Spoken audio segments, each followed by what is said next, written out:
Bonjour à tous et bienvenue dans cette nouvelle émission. Oméga, vous le savez, c'est le rendez-vous des leaders de l'agriculture. Pourquoi ont-ils choisi de prendre des responsabilités? Quel chemin veulent-ils tracer pour quelle agriculture demain? Comment voient-ils aussi leur implication pour transformer leur profession? Ils vont tout nous dire de leurs ambitions avec nous. Jean-Jacques Lahaye, bonjour. Bonjour. Vice-président de la Chambre d'agriculture de Saône-et-Loire. Vous êtes éleveur bovin. Avec nous également Aurélien Clavel, bonjour. Bonjour.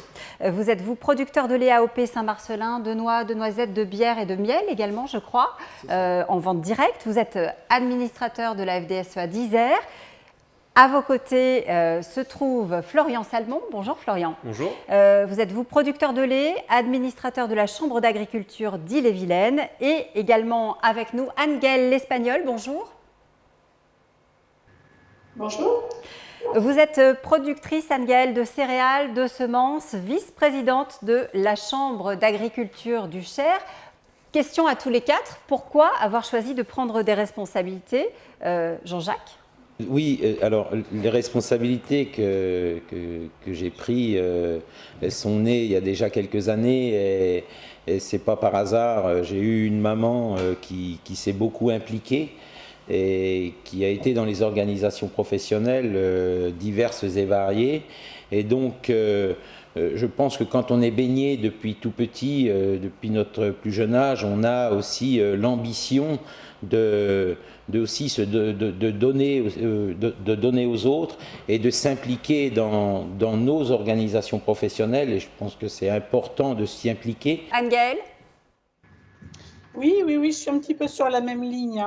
Moi, j'ai ressenti le besoin de m'engager à un moment où, ça fait une dizaine d'années, où il y avait une réglementation qui était de plus en plus dure, des responsables professionnels qui devaient s'engager sur plein de sujets à la fois, et je me suis dit que j'avais ma place à prendre pour aider à ma façon, à la hauteur de ce que je pouvais. Florian, vous, c'est un peu l'inverse finalement. Vous vous êtes construit contre ce que vous avez connu. Tout à fait. Alors après, il y a cette grosse part où mon père ne s'était pas du tout engagé sur cette défense de métier, était plutôt dans la contradiction, dire que ça n'allait pas. Alors moi, j'ai plutôt été toujours dans cet objectif de proposer des choses, de faire avancer la problématique. Et puis il y a une autre part aussi quand même qui était venue dans ma jeunesse, c'est que quand on est jeune, il faut des représentants pour les groupes, pour les classes, toutes ces choses-là. Et on m'a poussé à y aller et dit, toi tu nous écoutes et tu portes bien notre parole, donc tu pourras y aller et tu iras loin. Donc voilà. Et vous, Aurélien? Il y a un changement profond qui est en train de s'opérer. Et je suis une personne qui n'aime pas subir. Et être un leader, c'est être acteur de ce changement, participer à ce changement-là. Ces changements, il y a plusieurs directions qui peuvent être prises. Et je pense que le leader, il est là pour percevoir ces signaux faibles, percevoir un petit peu ces différentes routes. On peut comparer ça un petit peu à un capitaine de navire. C'est-à-dire que ce n'est pas lui qui fait tout. Par contre, il regarde un petit peu les orientations possibles. Il met chacun à son poste pour pouvoir aller ensemble à un objectif. Vous êtes d'accord avec ça, Jean-Jacques? Alors, je suis assez d'accord avec ce qu'Aurélien vient d'évoquer. Et c'est vrai qu'un leader, il n'est pas là pour décider. Le leader, il est là pour créer aussi du lien entre la société qui est là, qui a son avis sur l'agriculture, et les agriculteurs qui sont dans le doute aussi de leur métier, qui ont le doute de l'avenir. Et ça, c'est le rôle du leader, d'arriver à donner une ligne directrice sur une agriculture qu'on veut demain. On sent cette volonté chez tous les quatre, hein, Anne-Gaëlle, finalement de recréer du lien, c'est important. Vous parliez tout à l'heure de l'agriculteur qui n'est pas forcément toujours bien vu. Comment on fait quand on est leader? On assume? Alors, est-ce qu'on a assumé tout? Non, en fait, ce qu'il faut, c'est être à l'écoute des gens, bien connaître à la fois les pratiques agricoles et puis aussi les problématiques de la société civile. Donc, il y a un rôle de pédagogie à faire et derrière ça, tout un travail de communication. Après, ce qu'il faut surtout, c'est quand une bêtise a été faite par l'une ou l'autre partie, c'est pas chercher à la justifier à tout prix. Et il faut aussi savoir reconnaître ses torts quand il y en a. Jean-Jacques, je me tourne vers vous. Vous avez un territoire qui est extrêmement rural.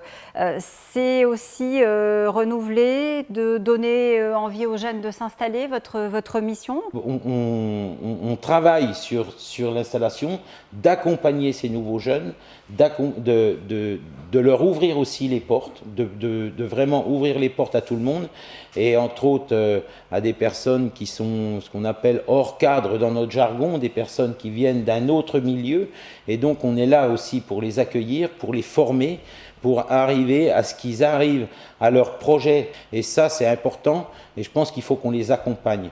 Et ça, c'est vraiment un challenge qu'on a à accompagner toutes les personnes qui veulent venir. C'est quelque chose qui doit vous parler, ça, Aurélien, parce que vous dites aujourd'hui qu'il faut retisser les liens entre le monde agricole et la société. Est-ce que vous savez déjà dire aujourd'hui pourquoi est-ce qu'ils sont distendus, ces liens?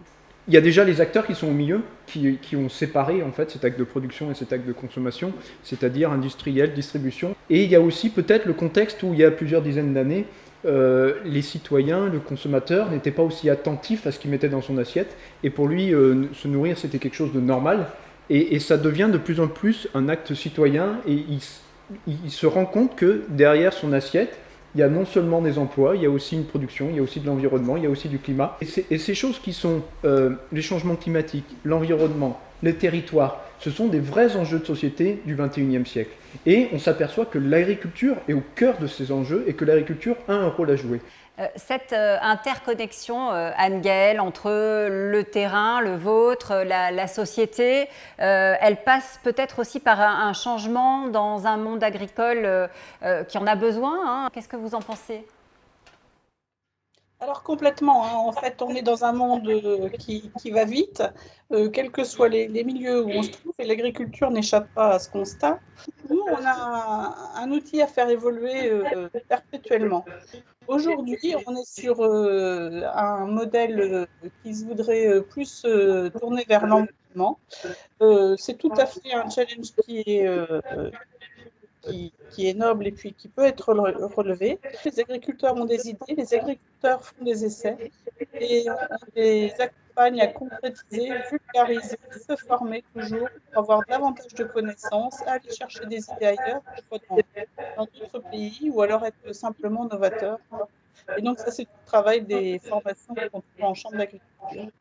Comment est-ce que vous faites pour convaincre ceux qui, depuis des années, travaillent de la même manière et ont une tendance au « c'était mieux avant ». Quand on voit aujourd'hui dans certaines régions, et moi la mienne a été touchée en 2 ans, on a eu 2 gros orages, et où la terre a fait des coulées de boue, des choses comme ça, des routes arrachées, enfin voilà, il y a eu quand même des gros préjudices. Et ça, clairement, il y a des talus qui sont remis en place, des choses, mais il y a aussi des pratiques culturelles qu'il faut remettre en cause. Donc c'est des techniques et des expériences que chacun peut faire, mais qu'après on développe aussi au sein de groupes collectifs, mais aussi par le regard du voisin par-dessus le talus. On dit, lui il y arrive, pourquoi pas moi après, quoi. Je voudrais savoir, en tant que leader, comment est-ce que vous voyez votre mandat à échéance? Est-ce que vous vous projetez ou est-ce que vous prenez les choses au jour le jour? Et comment vous allez faire si demain, votre avis n'est pas écouté? Quand on s'engage, en fait, c'est un équilibre entre famille, exploitation, donc vie professionnelle, vie privée, et l'engagement qui est une voie à part entière. Donc il faut trouver cet équilibre.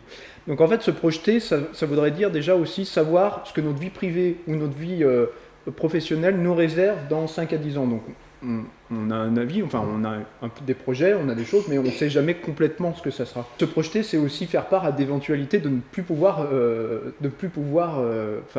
être leader. Il faut aussi se préparer à ça, enfin je pense en tout cas. Il y a différentes éventualités et le navire doit pouvoir continuer sans son capitaine. Si on n'arrive pas à convaincre à la limite la société ou atteindre l'objectif qu'on souhaitait, je pense qu'il faut remettre en cause, retourner auprès de la base et se remettre en cause sur nos méthodes, sur notre façon de faire, en se disant voilà, on a un objectif, sauf qu'on ne nous écoute pas, on n'arrivera pas à l'atteindre, donc il faut qu'on revoie le plan pour atteindre cet objectif-là. Par contre, si on ne nous écoute pas au sein de notre organisation, ça c'est peut-être soi-même où il faut se remettre en cause et se redire mais pourquoi est-ce que les gens ne m'écoutent pas? Florian? Alors, quand on s'engage en tant que responsable, on partage aussi au sein d'une équipe, savoir un projet. Enfin, Une vision. voilà, quand on arrive en tant qu'élu chambre d'agriculture, on est porté par un programme aussi, entre guillemets, puisqu'on est élu, malgré tout, hein, par la profession, on représente l'ensemble des agriculteurs. Et donc, derrière ça, on a un programme, on a une vision de l'agriculture que l'on veut. Après, il ne faut pas que je sois déconnant et être légitime dans ce que je fais, dans les positions que je porte et dans le travail que je fais chez moi et autour de moi, dans le discours que je porte. Donc, pour moi, c'est vraiment important. Et quand on reste légitime autour de nous, eh ben pour moi, le projet il avancera d'une manière comme d'une autre. Anne-Gaëlle? Quelquefois, on a raison trop tôt. Ça peut être la cause d'un échec d'un projet. Ou alors on n'a pas raison du tout, il faut se remettre en question. Mais pour autant, il ne faut pas abandonner. Alors, il y a deux façons de faire. Soit on met son projet de côté et puis on le ressortira au moment opportun, mais il faut être prêt. Ou la deuxième façon, c'est la politique des petits pas. C'est-à-dire que on le décompose et on commence à le mettre en place, mais petit bout par petit bout, et puis on lui redonnera une cohérence plus tard dans le temps. De toute façon, les changements, quels qu'ils soient, c'est des visions long terme et il faut savoir prendre du temps. J'adhère vraiment à ce qui a été dit par mes 3 collègues. Je pense qu'au départ, un leader, il faut qu'il donne un cap, une ligne. Il faut qu'il s'entoure, même ses voisins, même les personnes qui ne sont pas élues, mais il faut qu'on les écoute. C'est important, et de les mettre dans des groupes de réflexion pour réfléchir à la ligne. Et je pense que la ligne, elle n'est pas droite automatiquement. Il faut avoir un cap, mais la ligne, elle sera sinueuse. Ça, c'est comme une course cycliste. Il y a des moments, ça va un petit peu moins vite quand ils sont en montagne, et quand ils sont sur du plat, ça va un petit peu plus vite. Et je pense que l'important, c'est de s'entourer, d'avoir la vision vraiment écartée, large, pour arriver à un cap. Et je pense que là, le leader, s'il se dit tout seul, je vais là, il se trompe. C'est la base qui nous a élus, il faut qu'on les écoute. Et je pense que là, le leader, il ne se trompe pas. Merci à tous d'avoir été avec nous pour cette nouvelle émission. On se retrouve très bientôt.